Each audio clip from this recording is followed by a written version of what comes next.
A Child's History of the World. Chapter 5. Real history begins, or way, way back, to the time of the Gipsies. You can remember the big things that have happened in your own lifetime. And you have, of course, heard your father tell about things that happened in his own life. How he fought the Germans in the Great War, perhaps. And if your grandfather is still living, he can tell you still other stories of things that took place when he was a boy, before even your father was born. Perhaps your great-great-grandfather may have been living when Washington was president, and his great-great-great-great-grandfather may have been living when there were only wild Indians in this country. Although these ancestors, as they are called, are dead long since, the story of what did happen in all their lifetimes way, way back has been written down in books. And this story is history. His story. One boy named it. Christ was living in the year 1. No, not the first year of the world, of course. Do you know how many years ago that was? You can tell if you know what year this is now. If Christ were living today, how old would he be? 1900 and more years may seem a long time, but perhaps you have seen or heard of a man or a woman who was 100 years old. Have you? Well, in 1900 years, only 19 men each 100 years old might have lived one after the other. 19 men, one after the other, since the time of Christ. And that doesn't seem so long after all. Everything that happened before Christ was born is called BC, which you can guess are the initials of before Christ. So BC stands for before Christ. So much is easy. Everything that has happened in the world since the time of Christ is called AD. This is not so easy, for though A might stand for after, we know D is not the initial of Christ. As a matter of fact, AD are the initials of two Latin words, Anno Domini. Anno means in the year, Domini of the Lord. So that Anno Domini is in the year of the Lord, which in ordinary, everyday language means, of course, since the time of Christ. The things I have told you that I have had to guess at, we call before history, or prehistory, which means the same thing.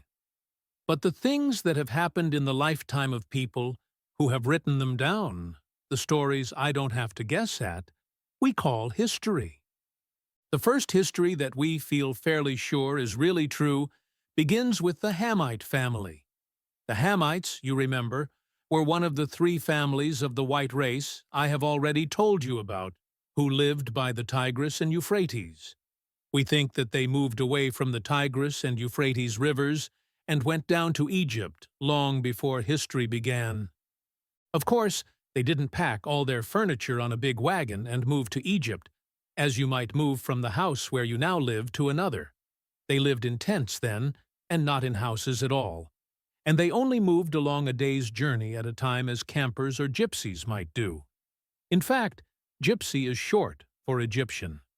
When they got tired of one place or had eaten up everything there was nearby, they rolled up their tents, packed them on camels, and moved a little farther along to a new place.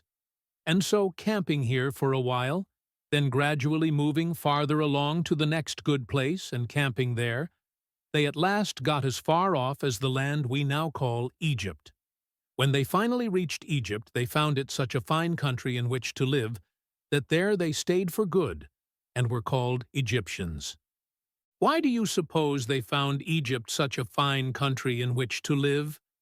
It was chiefly on account of a habit of the river Nile. A bad habit, you might at first think it. A habit of flooding the country once every year. It rains so hard in the spring that the water fills up the river Nile, overflows its banks, and spreads far out over the land, but not very deep. It is as if you had left a water spigot turned on, and the water running, or had begun to water your garden with a hose, and then you had gone off and forgotten it. But the people know when the overflow is coming, and they are glad for it to come, so they put banks around some of it so that it is stored up for watering the land during the rest of the year when there is no rain. After most of the water has dried up, it has left a layer of rich, dark, moist earth over the whole country. In this earth, it is easy to grow dates, wheat, and other things which are good for food. Menes, 3400 BC. If it were not for this yearly overflow of the Nile, the country of Egypt would be a sandy desert in which no plant or living thing would grow. For all plants as well as animals must have water, and will die without it. Egypt without water would be like the great Sahara Desert, which is not far away. It is the Nile, therefore, that makes the land so rich and Egypt such an easy and cheap country to live in, for food grows with little or no labor and costs almost nothing.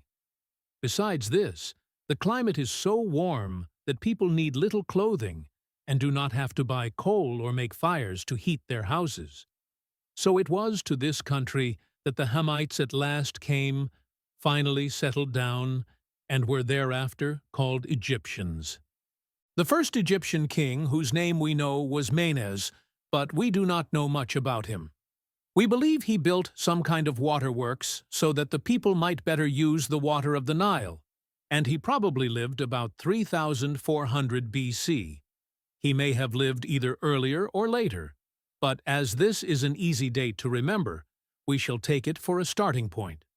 You might remember it by supposing it is a telephone number of a person you wanted to call up.